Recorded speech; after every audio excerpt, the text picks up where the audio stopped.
Great. So this is our agenda today.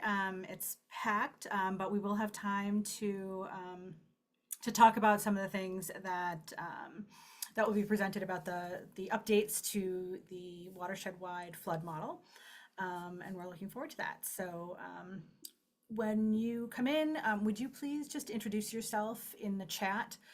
Because we have so much to get through, I don't want to go around the room, but would love to be able to take attendance through the chat.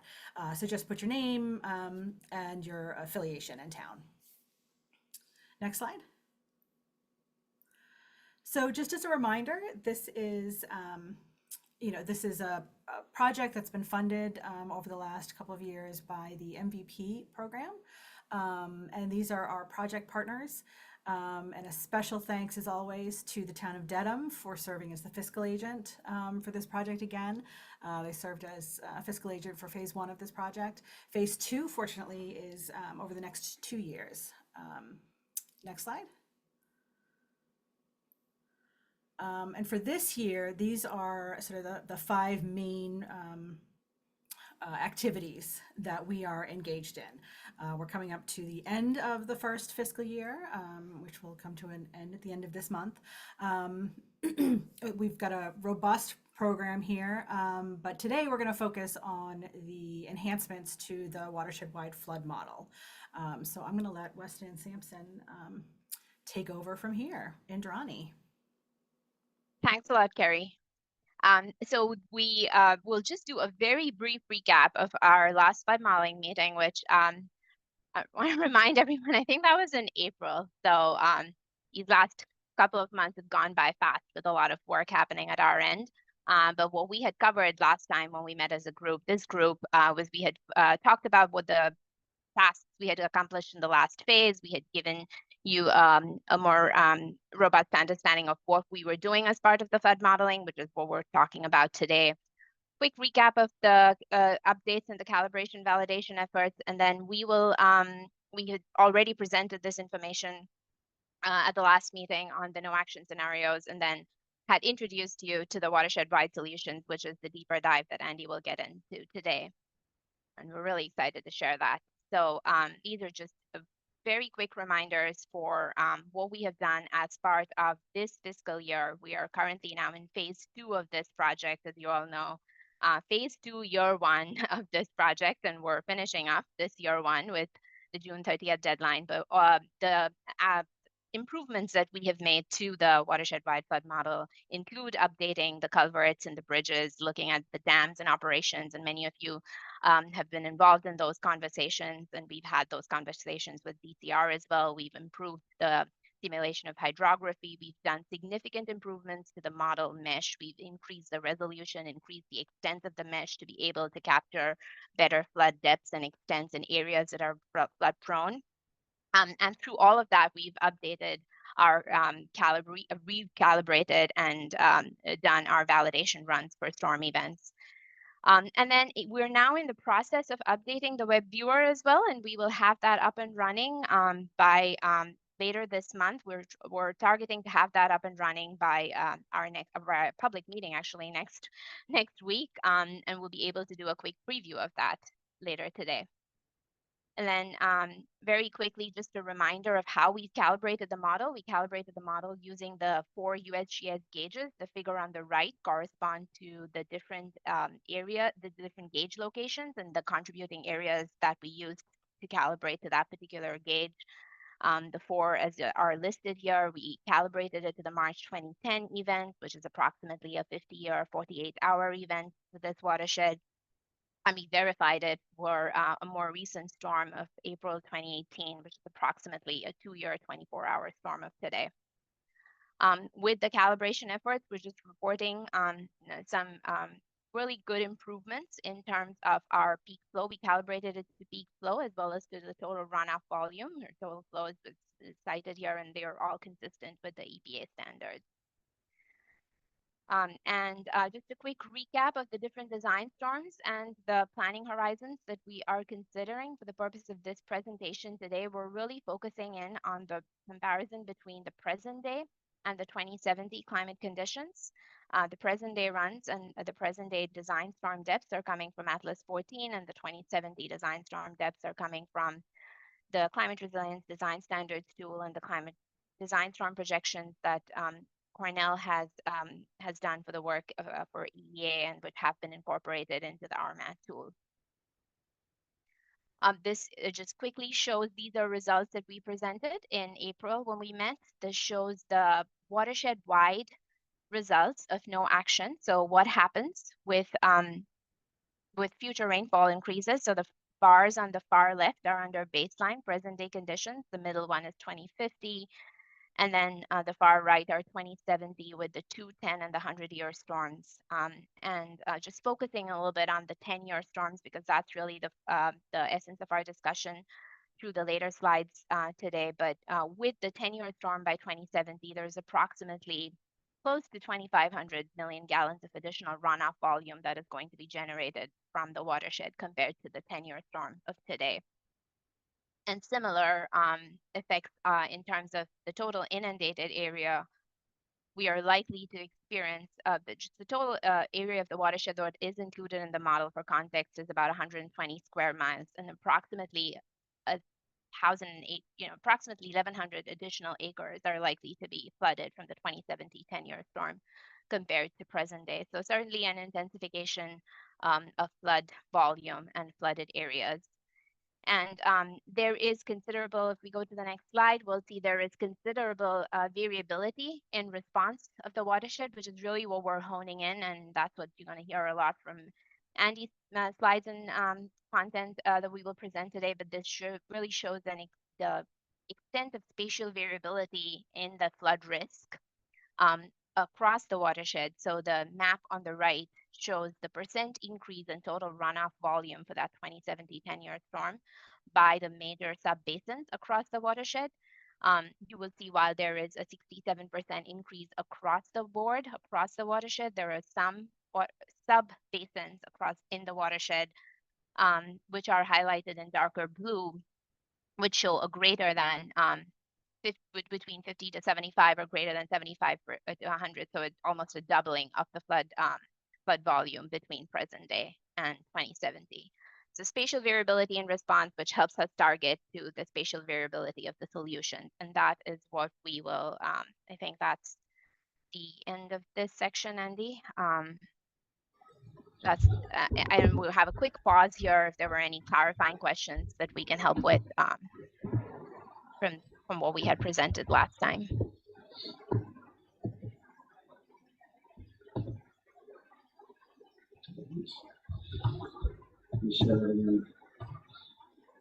Yeah, we'll keep going, and then we can always take questions also by chat.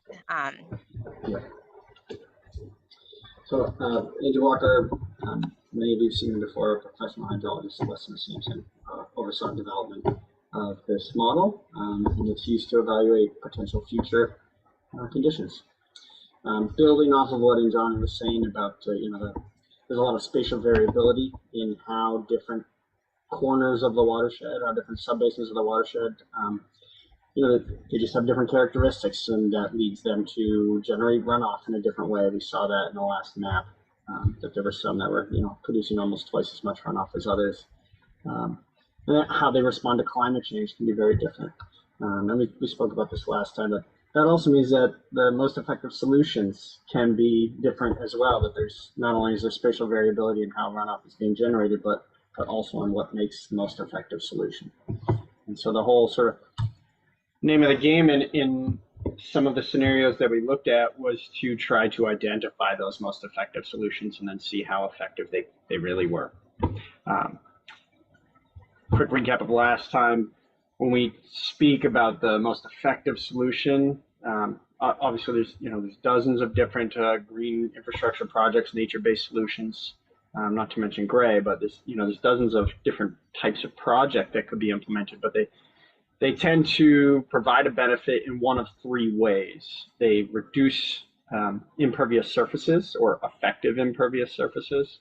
The pavement might still be there, but the runoff generated from it isn't continuing downstream, it's being infiltrated. Or pervious storage is a second type of project. creating additional flood storage of runoff coming off impervious surfaces, or creating additional flood storage to capture runoff coming off impervious surfaces. So 3 different types of strategy here. Most projects produce 2 or even 3 of these different types of benefit, but for the sake of identifying these targeted solutions, we worked to understand which of these 3 types of strategy was most effective in different corners of the watershed. And to get there, we ran this sensitivity analysis. We introduced this concept last time, but hadn't quite done it yet. So we've done this sensitivity analysis where we looked at lots of different amounts of effective impervious cover reduction. Right? We looked at 20, 40, 60, 80, 100% reductions in effective impervious cover. And from that information, we tried to zero in on, okay, exactly what amount of impervious cover reduction would be required to prevent a subcatchment from increasing its runoff, moving from the baseline 2-year event to the 2070 2-year event. And we did the same sort of exercise for pervious storage and impervious storage. And by running all those sensitivity simulations, we were able to answer 2 questions for each subcatchment, each corner of the model. And the first is, which of those 3 strategies is most effective, and how much of it would you need to implement to prevent an increase in runoff going from baseline 2-year to 2070 2-year. When we kind of process all that information, we're able to identify the most effective or the best option in every subcatchment in the watershed, and there's nearly 5,000 of them. And we just for let me take a step back. On the right, you can see the results of that. So there's purple, which is impervious cover reduction or effective impervious cover reduction. You can see that's the sort of the dominant best option. In fact, about 76% of the watershed is best served or most effectively served by reducing impervious cover. And that makes sense because as water, runoff coming off of impervious surfaces just continues downstream. But if impervious cover can be reduced, or the runoff can be directed to pervious surfaces, you can tap into the infiltration capacity of the soil or the extra storage that's in soil. And so we found that to be a highly effective solution in general in the watershed. Pervious storage, adding flood storage for runoff coming off of pervious surfaces. About 14% of the watershed was most effectively served with that type of strategy. And then 8% of the watershed benefited most from the addition of impervious storage. So all 3 solution types are represented in the watershed. But not only did we look at which one was the most effective, we also looked at which was the second most effective. So and you'll see this in a few minutes, but if we wanted to implement watershed-wide strategies that didn't just implement a single solution, okay, what was the next best solution? And so here you see the same map on the left. It's the best, most effective option, and on the right is the second most effective option. So you can see where impervious reduction tended to be the best solution in many corners of the watershed, about 3/4 of it. Impervious storage, the addition of impervious storage, tended to be second best most often.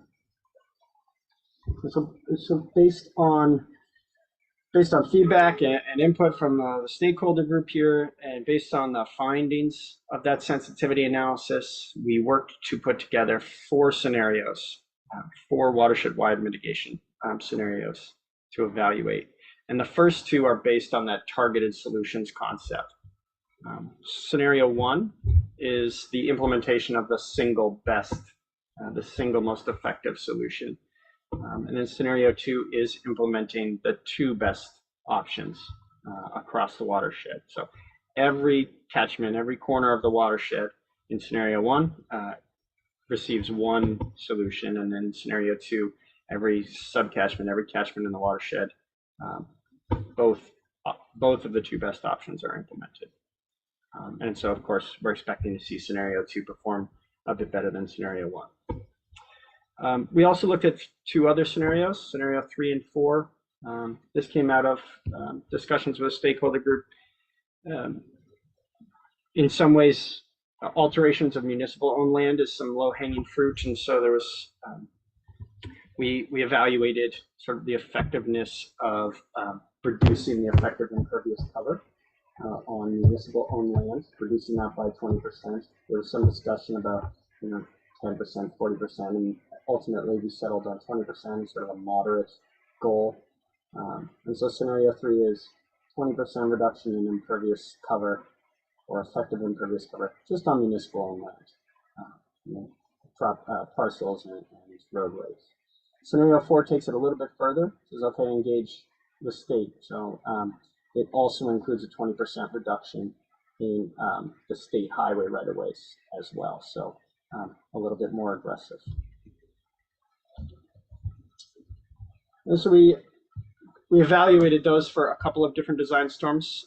What I'm showing here are the results from 2-year storm events. So we only evaluated scenario 1 and scenario 2, the 2 targeted solutions. We only evaluated those at the 2-year recurrence interval. And what you're looking at here is the watershed-wide runoff volumes that are generated. So this left column, this is the baseline climate, no action, just as it is today, more or less. And we're seeing about 1,800 million gallons of runoff being generated by the 2-year event. By 2070, we're expecting that to increase significantly and to the tune of 2,800 million gallons coming off the land surface. And then when we implement scenario 1 and scenario 2 during the 2070 climate scenario, we find that their total runoff is significantly reduced from that 2070 no action. In fact, scenario 1, which is the implementation of the best option, that's able to get the total runoff back down to about 1,900 million gallons. So it's about 87% of the way back down to baseline climate conditions. So we would say that's 87% mitigated.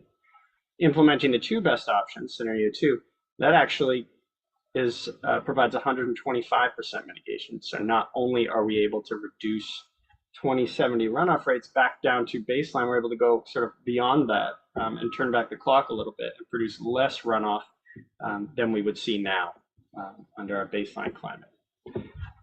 So that's excellent news. And so what we see here is that these 2 scenarios, these targeted solutions, are doing just what they were designed to do, achieve full or nearly full mitigation during the 2-year event. When we stretch them a little bit, when we look at these scenarios during the 10-year event, they're a bit less effective, although they're still more effective than any of the scenarios that were looked at last year in the first phase.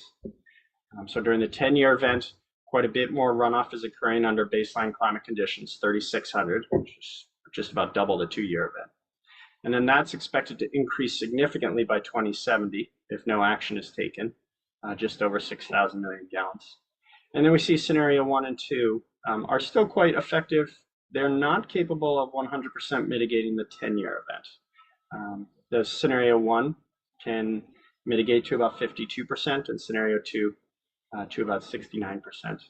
So still very strong mitigation.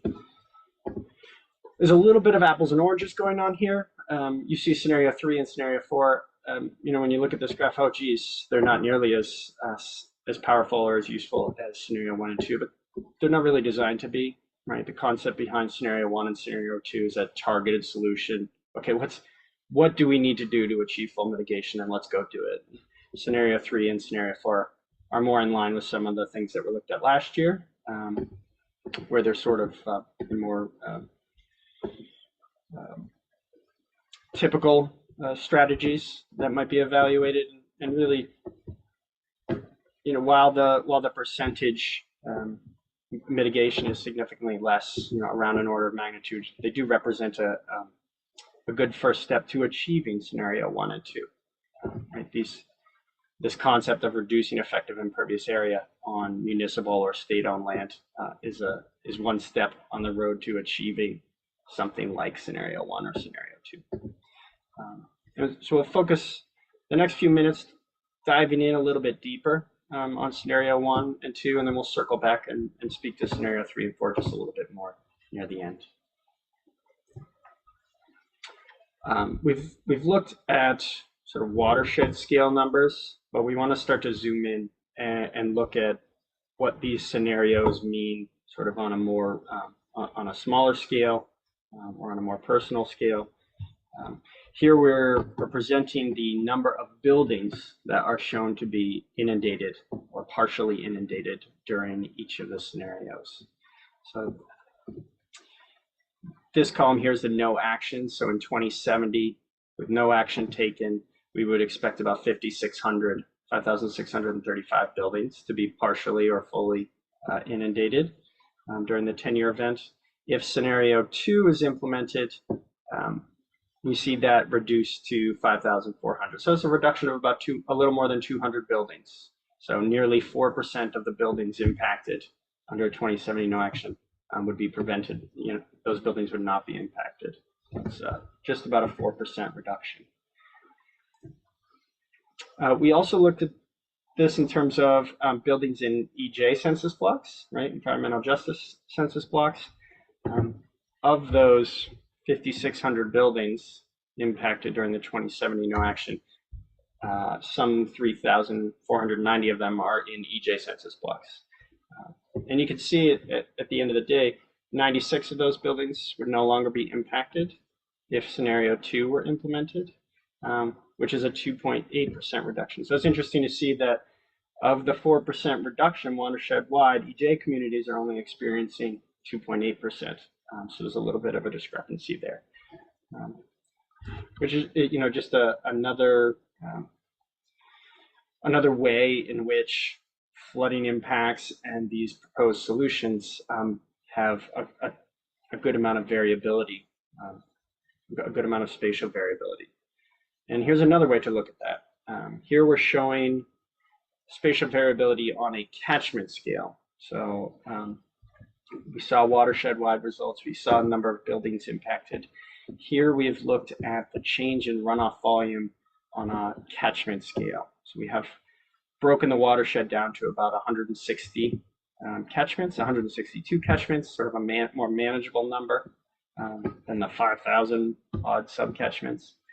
And what you see here is the increase in runoff volume moving from baseline 10-year to 2070 10-year. And you can see on average, there's a 71% increase in runoff volumes across the watershed.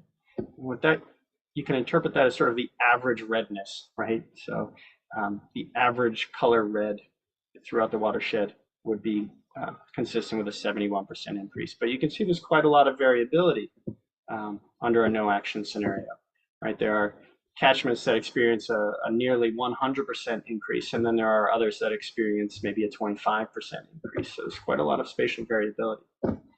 We see that in scenario 1 and scenario 2 as well, right? Scenario 1, again, that's the best option.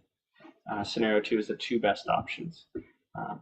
And so we see quite a lot of spatial variability in how much runoff is reduced in different catchments in the watershed, right? There are pockets that these lighter colored areas are seeing the greatest reductions, perhaps, right? So you're kind of comparing scenario 1 and scenario 2 against the no action map. And so where you see the greatest change in the color red, those are the areas that are seeing the greatest reduction in runoff volume. Scenario 1, we do still see an average increase of 35% runoff volume compared to baseline.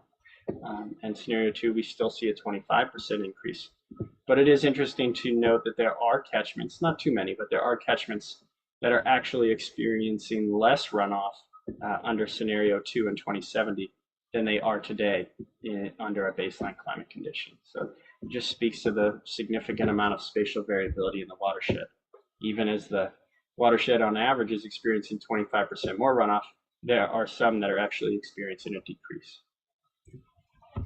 We can also look at this in terms of inundated area, right? So runoff volume can be thought of as, that's where the solutions are being implemented. The land is producing less runoff because the solutions are being implemented there, and inundated area is kind of a way of looking at, okay, which parts of the watershed are experiencing the benefit of those solutions?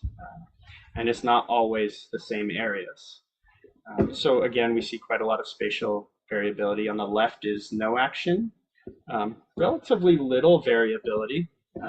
most of the watershed is anticipating a 0 to 25% increase in flooded area by 2070 if no action is taken.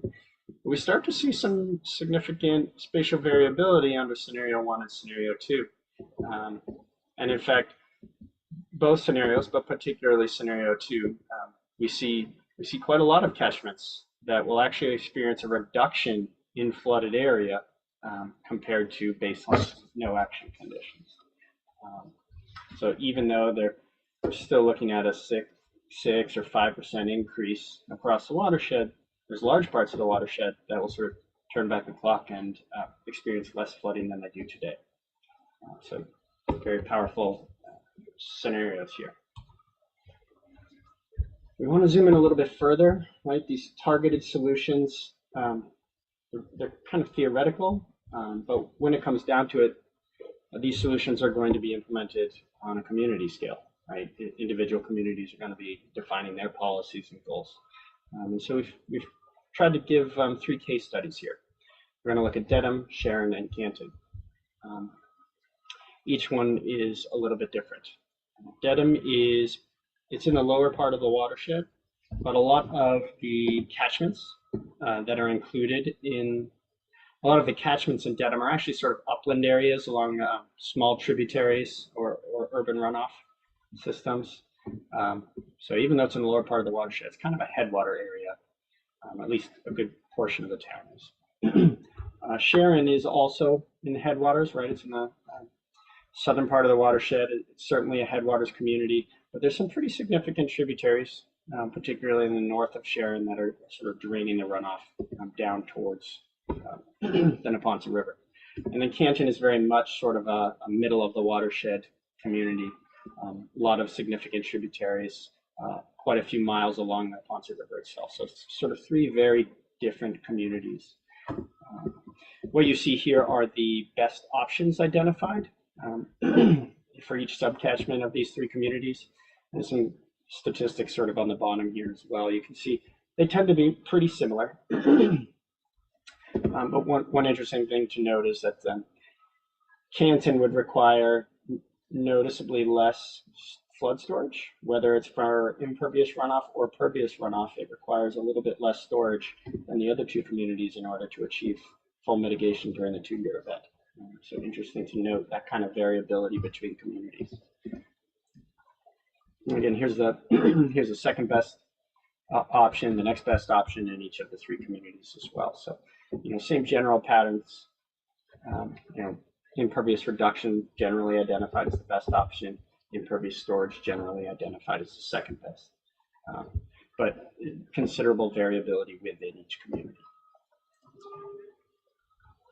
Let's focus on Dedham for a minute.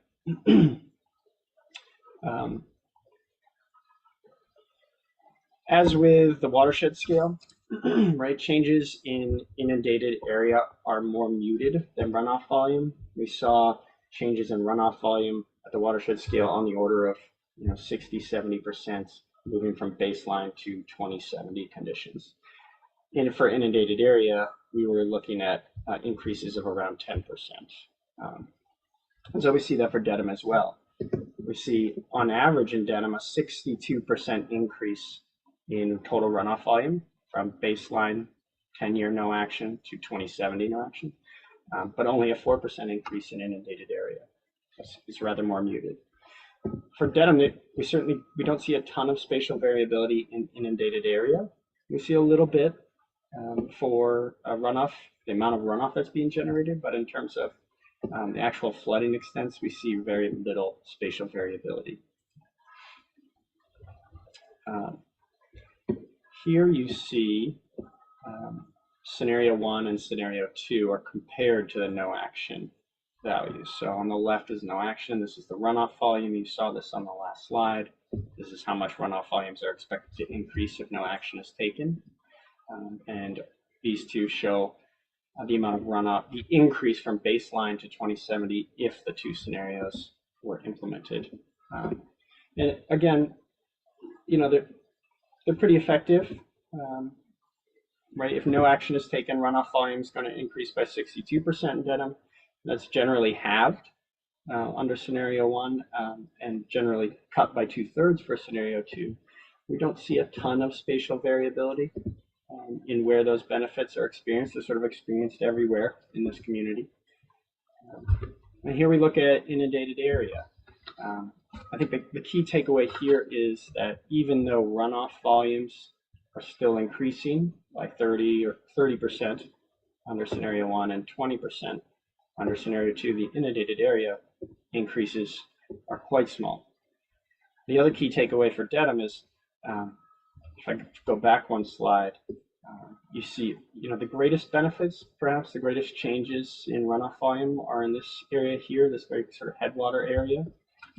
And lo and behold, that's where we see the greatest benefits to inundated area. So where the runoff is being prevented by these scenarios is also where Dedham is experiencing the benefits. So it's all happening very much on a local scale. Not all communities are like that. We'll switch over to Sharon. Sharon's sort of a really interesting example. In the spatial variability, we see quite a lot in Sharon, quite a bit of spatial variability in where we expect runoff volumes to increase by 2070. Quite a lot of variability there. We also see some variability in the percent change in inundated area. So we see some there as well. Here we look at anticipated increase in runoff volume, no action on the left, scenario 1 and scenario 2. And again, we see that runoff volumes will continue to increase despite implementing these two scenarios, but those increases will be much less than a no action condition. Right? If no action is taken, Sharon's looking at an 80% increase. As you might recall, Dedham was down in the 60s, so Sharon's looking at an 80% increase in runoff volume.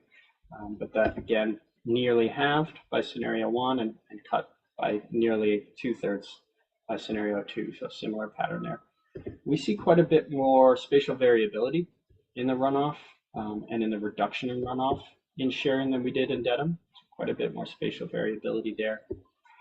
And it's difficult to see. I've got runoff volumes on one slide and inundated areas on the next. I'll put them together in a minute, but we also see quite a bit of spatial variability in where the benefits of these scenarios are being experienced. So as with Dedham, we do see that some catchments actually see a reduction in runoff in inundated area compared to no action. So that's fantastic. Perhaps even a greater portion of the town would be able to roll back the clock, so to speak. So that's excellent. There's some subtle things going on here that I just want to sort of highlight, which is that the runoff reductions, the reduction in runoff that occurs in different catchments the benefits of that are experienced in a couple of different ways in Sharon. In Dedham, those runoff reductions were enjoyed in terms of reduced flooding in the locations where the runoff reductions were occurring. But in Sharon, it actually occurs in 3 or 4 different ways. Sometimes, like Dedham, significant reductions in runoff volume produce significant reductions in inundated area in that same catchment. Number 1 is a good example of that, right? So it's this catchment right here. It's sort of a moderate orange. Here it's a light orange, and here it's tan. So the runoff volume has really reduced from no action to scenario 1, and then it gets even better in scenario 2. So a real reduction in runoff volumes. And lo and behold, I think I've got it on the wrong one there, but lo and behold, that catchment has the experiences a real meaningful reduction in inundated area as well. And so same as Dedham. But we also in Sharon, we see runoff volumes, reduced, and then the benefit in terms of inundated area actually occurs a little bit further downstream. So we see that as in number 2, right? So this sort of very headwater area, very dark oranges here. They get sort of more medium orange under scenario 1, and now they really start to lighten up under scenario 2. So a real reduction in runoff volumes in these 2 catchments in particular. But when we look at the change in inundated area, those are completely unchanged for no action. Instead, it's the catchments that are immediately downstream, the twos down here. So it's the next catchments downstream that are experiencing the benefits. So these catchments are doing the work, and these catchments are enjoying the benefit. So interesting nuance there, interesting version of spatial variability. One other one is in neighboring communities, right? Sharon's reducing runoff pretty significantly in this catchment, for example, right? So it's very dark red, almost red here, moderate orange. Here it's a very light orange. So a real reduction in runoff being generated in this part of Sharon. But we note that the inundated area there is really unchanged. Instead, those benefits are felt downstream, which just happens to be just over the border in Stoughton and Canton. So those benefits propagate downstream, and sometimes they stay within town boundaries, and sometimes they don't. And the fourth type of sort of situation where you reduce runoff is that there's no change in inundated area. We see that with this catchment here labeled as number 4.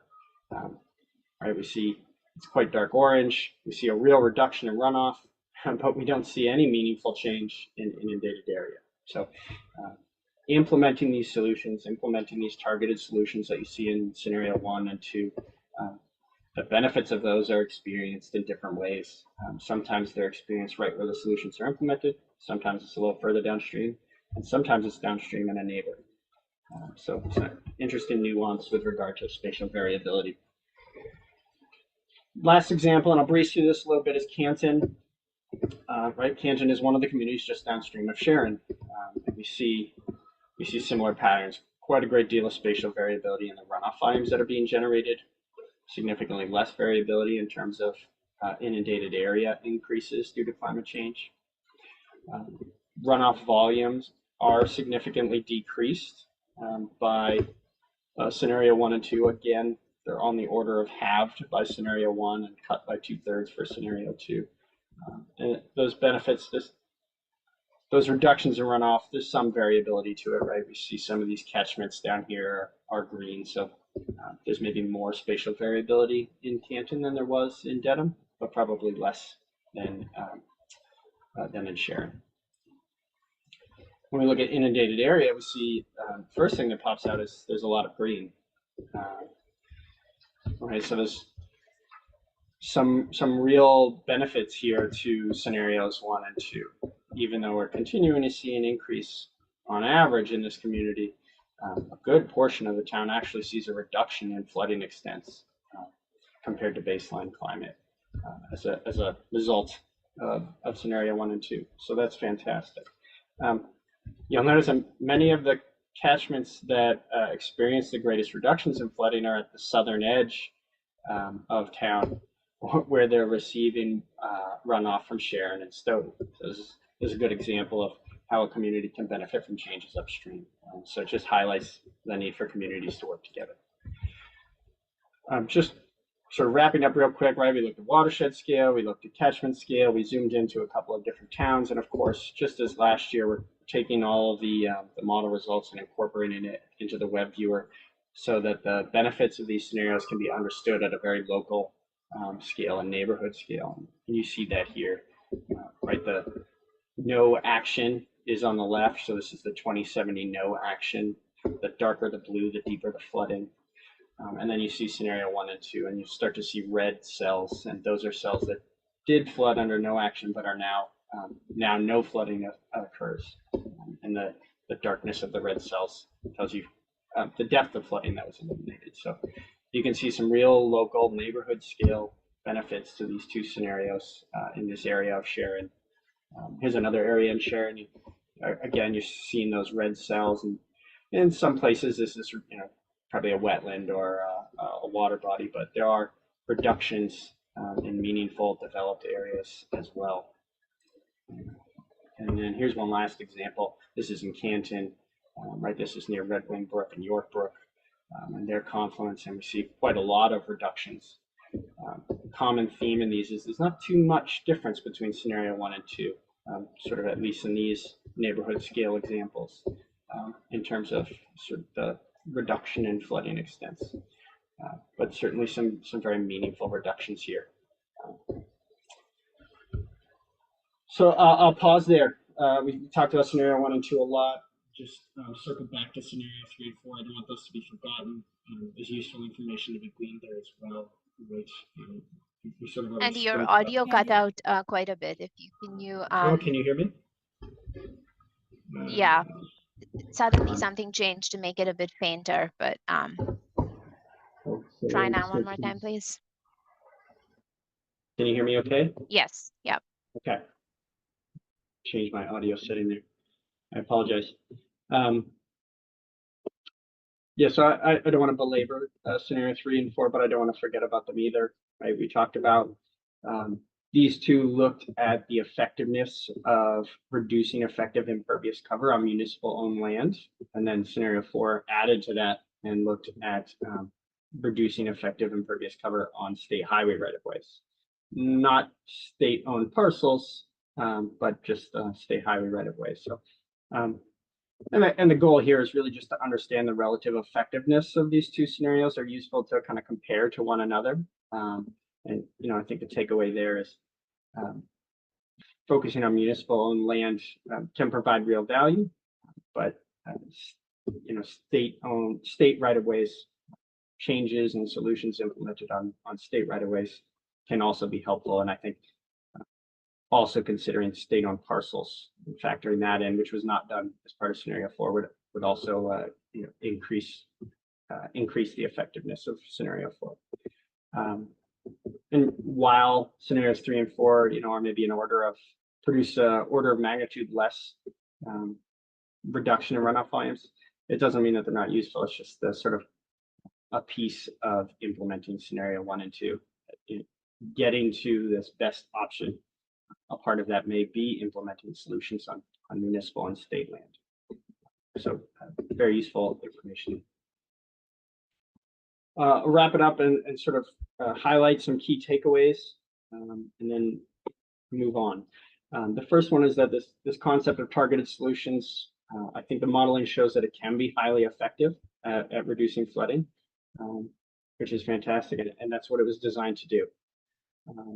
The second takeaway is that significant flood mitigation is possible, but communities should take care in identifying what target storm they hope to achieve full mitigation for, right? The scenario 1 and 2 were designed to fully mitigate, or scenario 1 was designed to fully mitigate the 2-year event, and it did so. It was at 88%, I believe, but it was reduced significantly during the 10-year event. It wasn't nearly as effective during the 10-year recurrence interval. So communities will just want to be mindful in selecting sort of the design storm that they hope to mitigate. Takeaway 3, considerable spatial variability exists regarding where runoff is reduced, which also affects reductions in inundated area. And the spatial variability of where runoff is being reduced is not always the same as where those benefits are experienced. Those benefits often trickle downstream. Number 4, significant flood mitigation under future climate scenarios, will require communities working together sort of at a watershed scale, and that it's likely to involve solutions in sort of every subbasin of the watershed. One community or one subbasin can't do it alone. So it'll sort of take everybody everywhere all the time. And lastly, that said it before, but municipal and state projects play an important role as well in implementing and succeeding at those sort of targeted solutions that we saw in scenarios 1 and 2. So I think we'll leave it there. Those are the key takeaways and the results of a great deal of modeling work that's been done over the last 6 months. I think we'll stop for questions. I assume we're doing questions before you show the viewer there, Andrani, is that right? Yeah, we can certainly take questions now and then show the viewer, and then any follow-up questions. That will be fine as well.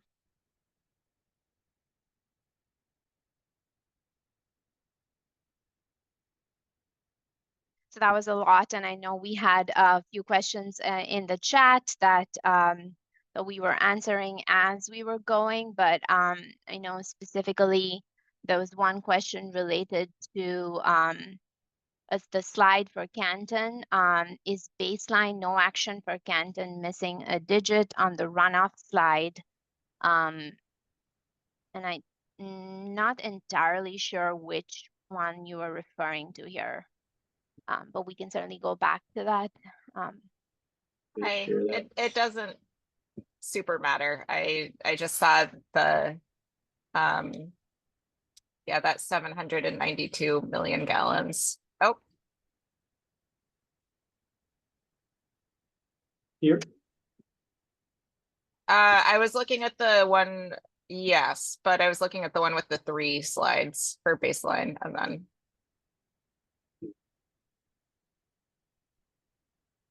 is this the one you were referring to?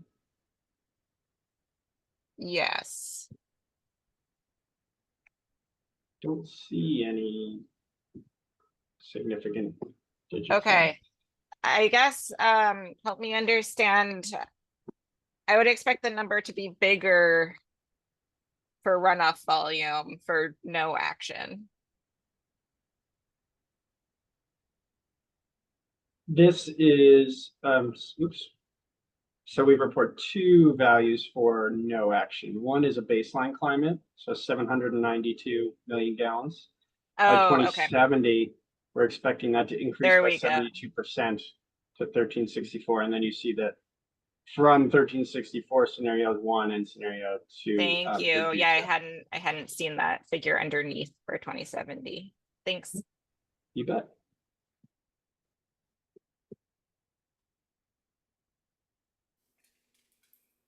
Are there other questions? Any other questions? Anything from the chat that didn't get answered? I think there were some other clarifying questions which I think were answered in the chat. Please feel free to follow up and ask now. If there are other questions, clarifications, please. And if you need time to formulate your questions, don't hesitate to reach out after the meeting or in the breakout groups.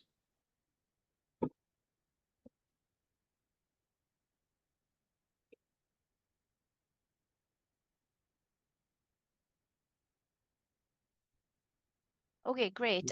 Should we just do a quick demo of the flood viewer now? Yeah. Super.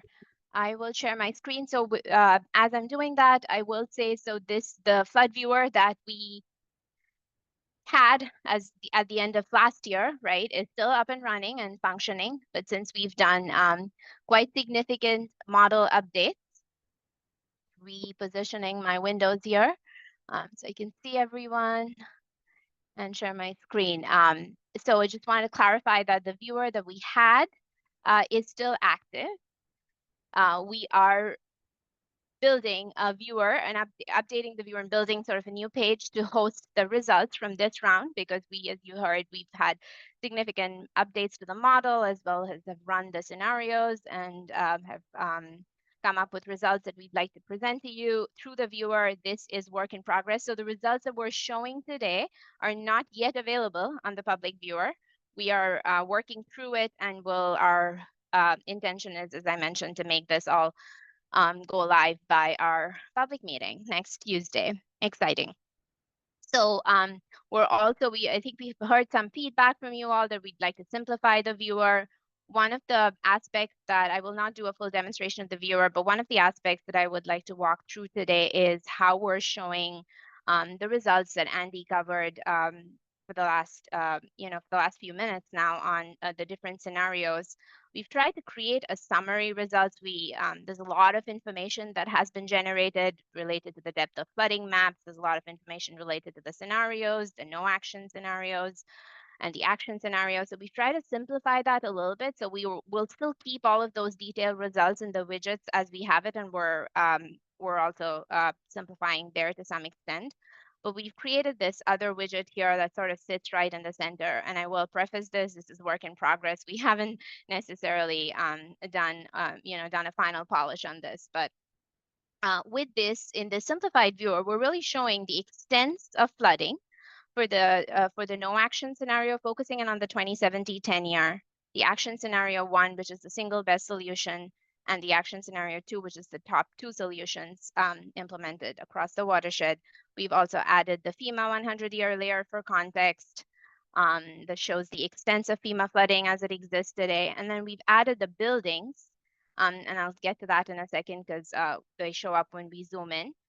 And a lot of the focus on the MVP projects has also been to see how the flood impacts are disproportionately affecting our priority communities and priority populations. So we've also added the EJ block groups, which actually this one is the latest one that refers to the 2022. So that just will fix that label here, which shows the different block groups that are affected as a result that have either minority, English isolation, or income thresholds as defined in the EJ viewer.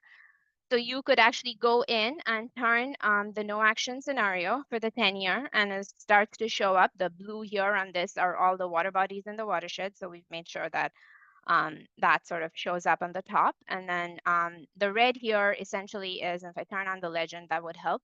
You can pan into any of your locations in your watershed, and you could see what the extent of flooding that we would see under the 2070 10-year. You could then turn on scenario 1, which was the single best solution impacted, which was the single best solution that we implemented across the watershed. And locations where you see sort of red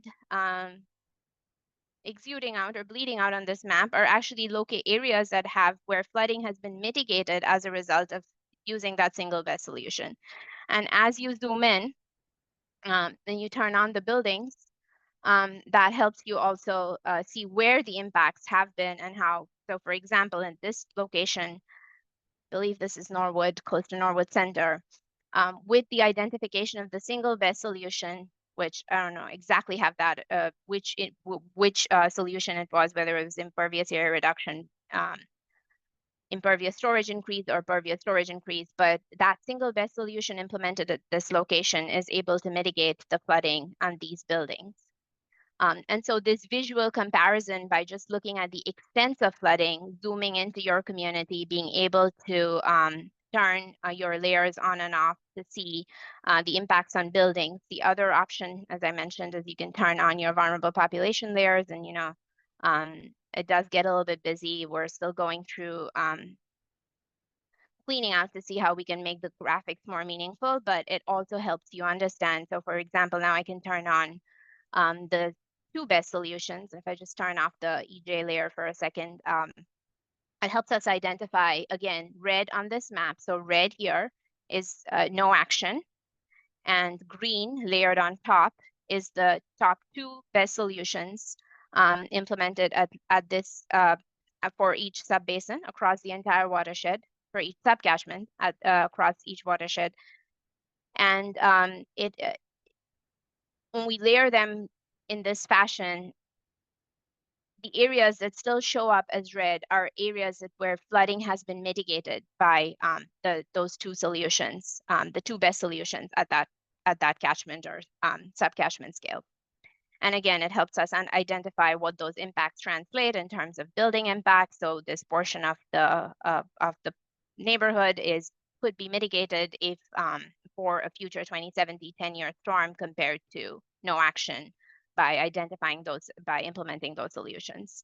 And so you could do that and zoom in at any location. So you will have this information to be able to go through for your town. You could also compare that, as I mentioned, with the EJ block groups as defined, and be able to turn things off and on to view the results and zoom in at your location by looking at the extent of flooding.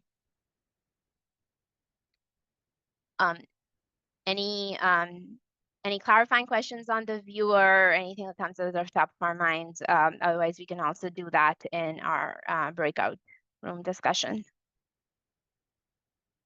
I can't see the chat, but Jenny or Andy. Chats. Yeah. Can you just move it down a little so we can see some other communities? Yes, Like towards Milton absolutely. and Boston. Thank you. Yep.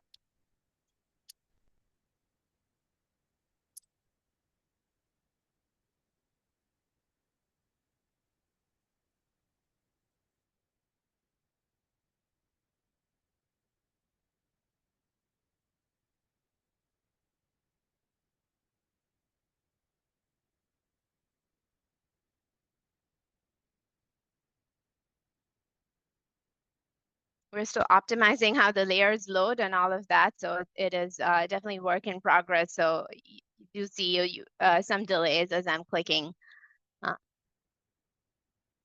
And there is a ton of information that we're showing here with a lot of raster data. So it just takes a little bit of time to load and pan, but this information will be accessible as we finalize and update the viewer. I just wanted to compliment the Weston and Sampson team on this. I think this notion of having a viewer that more clearly shows, you know, where things are going to be worse if we don't act, and where things might be better if we do act, I think is really helpful to be able to visualize those impacts and understand what's at stake.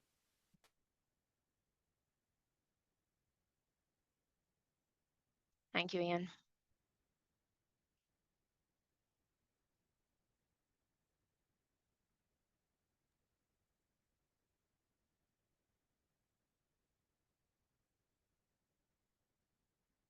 Any other questions? I think in the interest of time, should we move on? Harry, I'm looking at you. Yeah, well, why don't we move on to the poll questions? Yeah, we just had two. So hi, everybody. I'm Jenny Moonen. I'm the senior project manager working with the team. And we just had two poll questions. We wanted to get some feedback from you all on how this is sort of working for you and how you're going to use this information, if at all. So I'm going to do that with Slido. Is my screen not sharing? There we go. You can scan this. You can also just go to slido.com. So you can do it on your cell phone if you're on your computer, or if you're on your computer and want to just go to the website, type in slido.com, and then it will ask you for a password and you type in flood. We'll just see the live results as we go. 1 second. Don't know why this is not progressing. There we go. All right. The first question we wanted to hear about is, we've given you a lot today. This was a lot of technical information. How do you foresee using this information at all? You can check all that apply if you think that you might want to use it to think about bylaw regulation changes, integrate it into other local planning, using it for talking points for elected appointed officials or with the public. Maybe you think you could use this for a local model boundary conditions. That means you would use information from this model. Excuse me.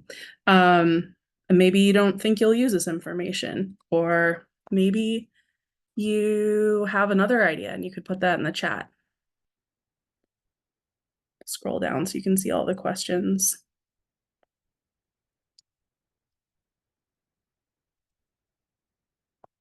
Got a few answers. That's great.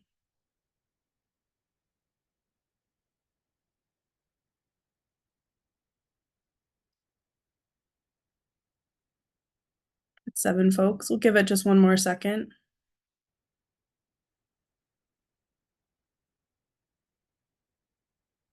We're seeing a lot of folks think about integrating this into other planning, talking points, informing design, changes to local code. Somebody listed something in the chat. I can't see the chat while I'm presenting at home with one screen. So maybe somebody could read that out loud for me.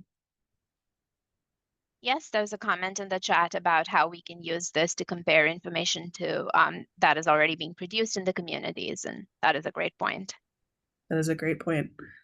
Well, we got 11 responses. Folks can keep taking this in the background. We'll share this out after the meeting with the results. We got one more. But yeah, this is helpful for us to think about, for next year, especially how we're helping you use this effectively and get value out of this project for your community. Move on to the next question. What do you hope this project will give you as a tool to maximize support?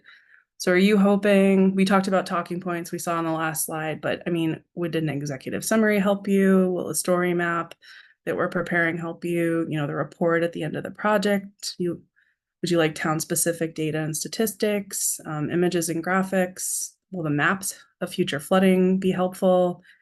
Maps of potential flood impacts to your community, like for critical infrastructure and buildings, maps where there's potential to reduce flooding from the scenarios, or other things you're hoping to get out of this that would be helpful for you as a community. We're asking this because at the very end of this, we'll cover next year's scope, but next year does have quite a bit more sort of town-specific thought process. And this helps inform how we're going to approach that work.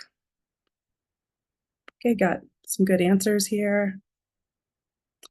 For those of you who maybe, I think folks are pretty familiar with story maps, right? It's like a, what's the best way to explain it, Andrani? It's a nice visual executive summary that you can access online on a computer or your phone or a tablet and scroll and sort of see the key takeaways and images. So it's like an electronic executive summary. Exactly, and I'll put the last phase is the version of the story map that we had produced in the chat here, just for reference, and then we will be updating that information this year, later this month. Sounds like folks really do want their town-specific information and their maps, so that's really helpful to hear from you guys. So I think with that, we'll move on to the breakout rooms. We'll share back the results of this. You can keep taking the polls in the background if you didn't, but we want to get to the breakout rooms.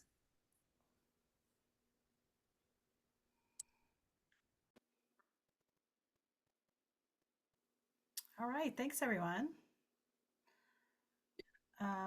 We're gonna close out. Thank you so much for your input. We're gonna be circulating the same questions after this so that you and your colleagues can, who weren't able to make it today, can give us some feedback.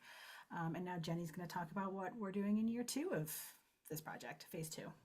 Just so everyone is aware of what next year holds, we will be doing more public involvement and community engagement. NEPRA will really be leading that charge. We'll be supporting with the technical work. There'll also be continuation of the Regional Climate Adaptation Collaborative that's been happening this year with NEPRA and MAPC, as well as the Community Advisory Group. And from a technical perspective, since we're in the flood modeling meeting, I did want to touch on next year's work and what it looks like. So like I said, we are going to be looking at critical infrastructure and how that infrastructure is impacted.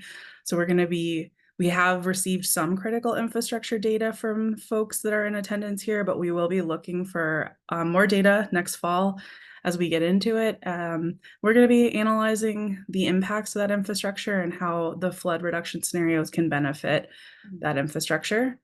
We're going to be looking at site-specific solutions as well. So this really is about helping identify sort of catchments or sub-watershed scale areas, identifying where they might have a good benefit to look closely at for real concepts that could be implemented on the ground. And we'll be preparing design concepts and then evaluating the flood reduction benefits. So there'll be a process and a methodology we're following to sort of identify, rank, and work with communities on those impact areas so that you can get some practical projects out of this. And based on input from previous year's work, folks were really interested in understanding high intensity, short duration storms. So next year includes modeling to simulate that type of storm event. And there'll be, again, more modeling meetings and public meetings. And with that, I think we can wrap up, Carrie. I think so. You want to just, yep, I was just going to say, so after this meeting, we're going to send you a link to the flood model viewer so that you can submit questions, suggestions. We're going to be updating the story map before the end of the month. I really want to make sure that you are all recording your in-kind hours. I've put the link in the chat. If you have any trouble with that link or getting into that spreadsheet, please let me know. You'll see on the first tab of that spreadsheet, it has a summary of where each town is in terms of meeting its in-kind commitment. And so I want to make sure that you're recording everything to the nearest hour, round up, don't put in half an hour for anything, and make sure that your colleagues are doing the same. And then lastly, we've got our public meeting next week at 6:30 on June 11th. You can register. We've circulated the promotion. We've asked towns to share it out too. So if you've got volunteers in town, etc., that should know about this project, send them to the website to register. Any final questions?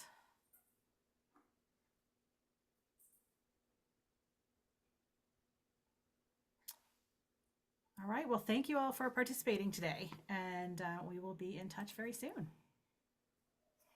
Everyone. Thank Thank you. you all. Thanks, everyone.